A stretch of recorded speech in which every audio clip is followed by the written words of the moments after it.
তোমাদেরকে সবাইকে আমি কিছু জিনিস দেখাতে চাই, যা ভালো। আমাকে তো ভীষণ ভালো লেগেছে।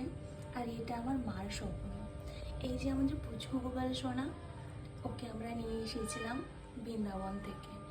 বিগত 2 বছর হতে চলে গেছে গোপালকে আমাদের বাড়িতে নিয়ে আসা, কিন্তু ওর সিংহাসন বলে কিছু ছিল না। স্থাপন হয়েছিল আমাদের রুমে, মার রুমে। কিন্তু মার মনে কিছুদিন আগে থেকে আশা অনেক জেগেছিল যে আমাদের এই পুচকু গোপাল শোনার জন্য একটা সিংহাসন হোক। তাই 2-3 দিন ধরে সবার মনের মধ্যে যে আশাটা জেগেছিল, কাল সেটা পূর্ণ হয়েছে। কাল সবাই গিয়ে মার্কেট থেকে একটা সিংহাসন সিলেক্ট করেছে, যা ভীষণ ভালো লেগেছে সবার। আমরা জানি না যে তোমাদের কেমন লাগবে, কিন্তু আমাদের বাড়ির সবাইকে ভালো লেগেছে এই সিংহাসনটা। আর আমার মার মুখের যে হাসি, সেটা আরও আমাদের মনকে এক্সাইটেড করে তুলেছে। এই যে আমাদের পুচকু গোপাল সোনা, ওকে দেখো আর বোঝো যে ও কি হ্যাপি হয়েছে। যদি ও হ্যাপি হয়ে থাকে একটু তোমরা বলবে।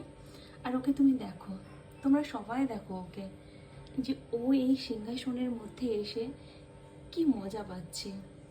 যেটা ওর ছিল না সেটা হয়েছে।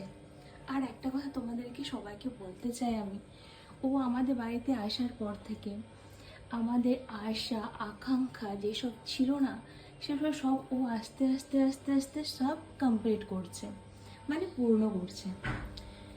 সত্যি এই পুচকু গোপাল সোনাটাকে নিয়ে আমাদের যে এত ভালো লাগা, এত ভালোবাসা, কি বলবো তোমাদেরকে আমরা।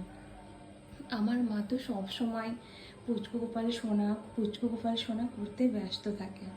রাধে রাধে সত্যিই হয় যে যে রাধে রাধে বলে সে কোনোদিনও হারে না। তাই আমি চাইবো তোমাদের যদি আমাদের এই সিংহাসনটা ভালো লেগে থাকে তো কমেন্ট করো, শেয়ার করো। দেখো, তোমরাই দেখো, নিখুঁত কাজ করা একটা সিংহাসন, যা বাড়ির সবাইকে ভালো লেগেছে। দেখো, তোমাদেরও ভালো লাগবে। আর আমি জানি না তোমাদেরকে ভালো লাগতে পারে, নাও লাগতে পারে, কিন্তু এই যে আমাদের পুচকু গোপাল সোনাটা না, ওর ভীষণ হ্যাপি হয়েছে। আর ওর হ্যাপিতেই আমরা সবাই হ্যাপি, জানো তো। ওকে আমরা পেয়ে, মানে ও আমাদের যে কে, তা আমরা মুখে পরিকল্পনা করতে পারবো না যে ও আমাদের কে, মানে বর্ণনাই করতে পারবো না। ও আমাদের বাবা, ও আমাদের বাচ্চা, ও আমাদের বন্ধু, ও আমাদের প্রভু, সবই ও। তোমরাই তো জানো, ও মানেই সারা পৃথিবী। নমস্কার। যদি তোমাদের ভালো লাগে তো প্লিজ কমেন্ট করো।